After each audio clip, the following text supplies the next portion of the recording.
नमस्कार दोस्तों, मैं भावनी मिश्रा अपने चैनल दिव्या भाग क्रिएटिविटी जोन में आप सभी का स्वागत करती हूँ। कैसे हैं आप लोग? वीडियो में मैं आपसे शेयर करने जा रही हूँ ललही छठ, जिसे हल छठ भी कहा जाता है, उसकी पूजन सामग्री और पूजन विधि मैं आपसे शेयर करूंगी। साथ में मैं बताने चलूंगी कि किन किन नियमों का हमें ध्यान रखना है। एंड में व्रत कथा शेयर करूंगी, तो आप पूरा वीडियो जरूर देखिएगा। भाद्रपद की कृष्ण पक्ष की षष्ठी को ललही छठ का व्रत त्योहार मनाया जाता है। इसे हल षष्ठी या हल छठ व्रत भी कहा जाता है। इस दिन श्री कृष्ण भगवान जी के भाई बलराम जी का जन्म हुआ था, इसलिए इसे बलराम जयंती के रूप में भी मनाया जाता है। यह व्रत महिलाएं अपने पुत्र की लंबी आयु के लिए रखती हैं। जो पूजा का शुभ मुहूर्त है वह मैं डिस्क्रिप्शन बॉक्स में डाल दूंगी, आप वहां से ले सकते हैं। मैं आपसे पूजन सामग्री शेयर करने जा रही हूँ। तो सबसे पहले हमें किसकी पूजा करनी है, उसके लिए हमें कुश चाहिए। कुश आपके आसपास कहीं भी मिल सकता है। अगर आप फ्लैट में रहते हैं तो कुछ दिन पहले से इस तरह से लगा लीजिए। किसी गमले में आप लगा सकते हैं और चारों तरफ पानी डाल के एक तालाब बनाएंगे।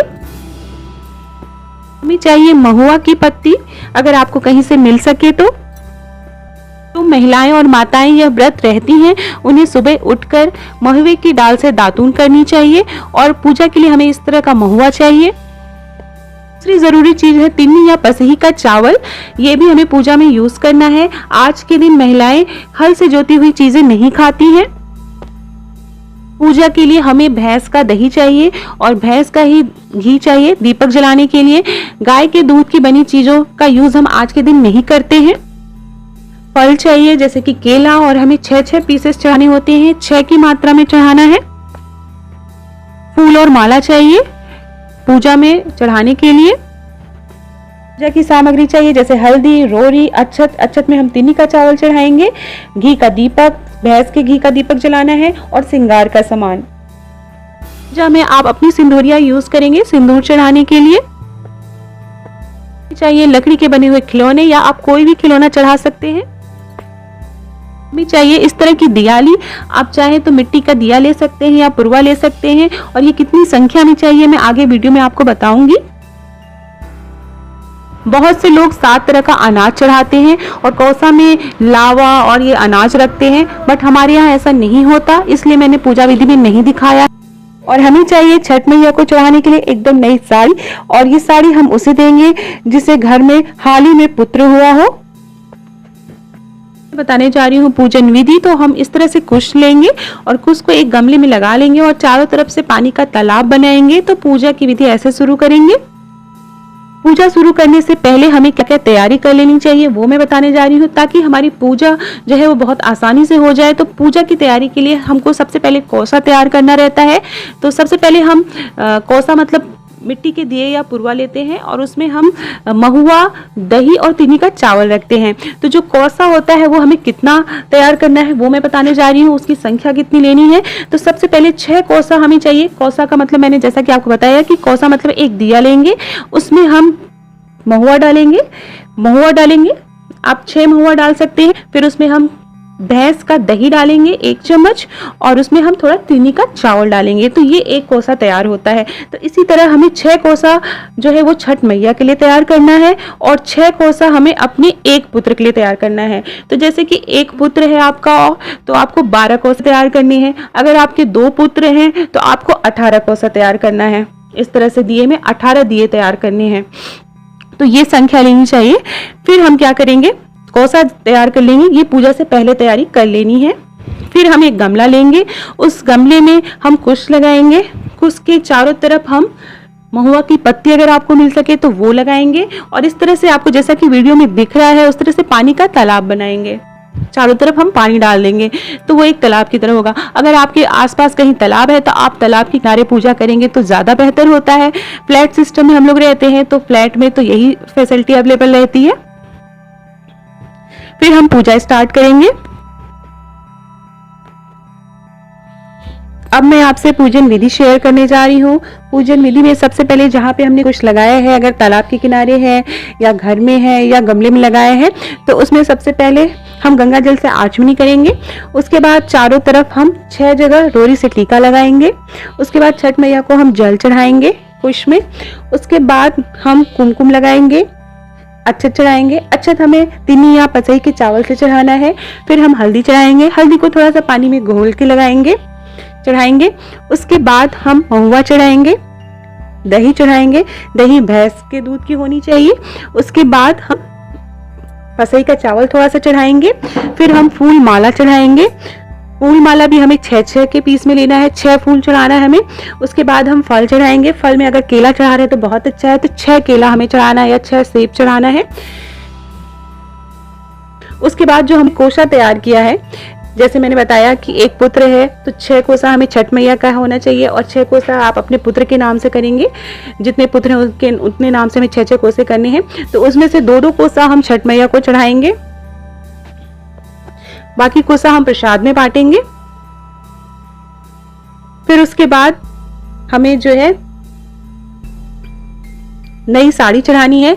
नई साड़ी आप कोई भी नई साड़ी ले सकते हैं, और उस नई साड़ी को हमें पूजा के बाद अगर किसी ने पुत्र को जन्म दिया है साल भर के अंदर तो उसे दे देना है, नहीं तो हम पंडित जी को दान कर देंगे। और नई साड़ी चढ़ाने के बाद हमें आरती करनी है। आरती में हमें घी का दीपक जलाना है। घी का दीपक भी भैंस के दूध का होना चाहिए। और फिर हम अगरबत्ती जलाएंगे। अगरबत्ती भी हमें 6 लेनी है, 6 अगरबत्ती हमें जलानी है। और फिर अगरबत्ती के बाद हम हवन करेंगे। हवन के लिए 2 लकड़ी जलाएंगे, और उसमें हमें 6 बार महुआ से हवन करना है। एक महुआ हम डालेंगे 6 बार, तो 6 बार हमें बस 6 ही बार हवन करना है। हवन करने के बाद हम छठ मैया की कहानी सुनेंगी। 6 कहानी है, हमें 6 कहानी सुननी रहती है। और कहानी सुनने के बाद हम छठ मैया की आरती करेंगे और उनसे आशीर्वाद मांगेंगे कि हमारे पुत्र की लंबी आयु हो, सुख समृद्धि बनी रहे, और भगवान सभी पर अपनी छठ मैया अपनी कृपा बनाए रखें।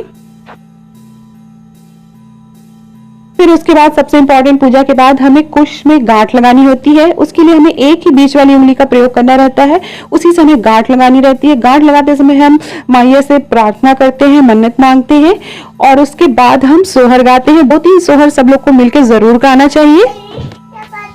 आज जो भी आसपास बड़े लोग आपको दिखे उनसे आशीर्वाद लीजिए, और जो कोसा हमने तैयार किया है उसका प्रसाद हमें उनके बीच में बांटना चाहिए।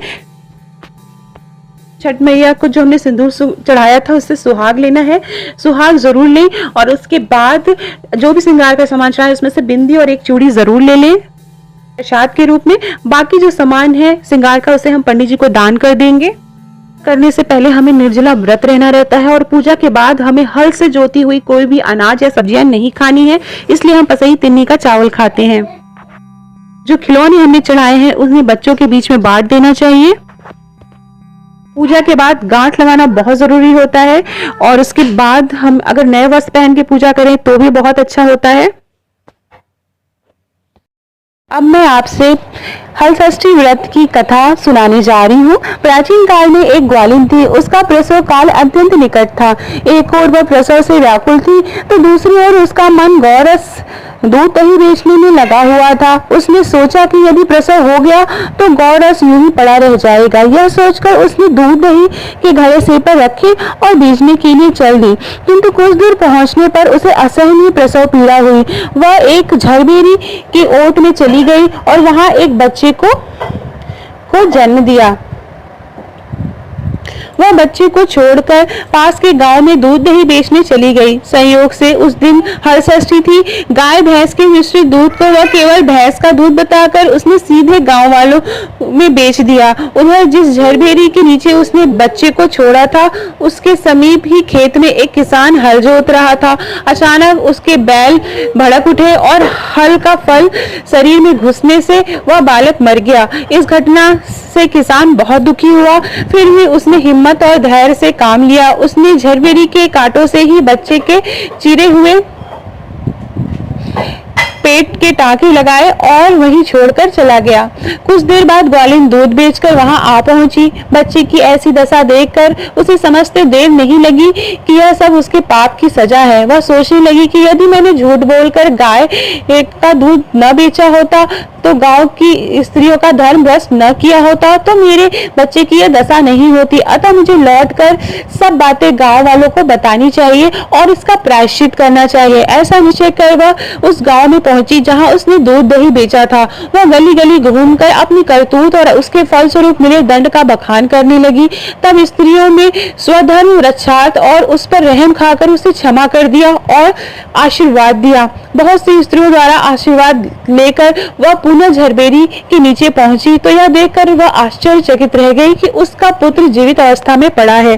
तभी उसने स्वार्थ के लिए झूठ बोलने को ब्रह्म हत्या के समान समझा और कभी झूठ न बोलने का प्रण लिया। तो ये थी हलषष्ठी की कथा, इसे जरूर सुनना चाहिए। तो ये थी ललई छठ की पूजा विधि और पूजन सामग्री। छठ मैया अपना आशीर्वाद आप सब पर बनाए रखें। आशा करती हूँ आपको मेरा वीडियो पसंद आया होगा तो लाइक जरूर करिएगा, शेयर करिएगा, सब्सक्राइब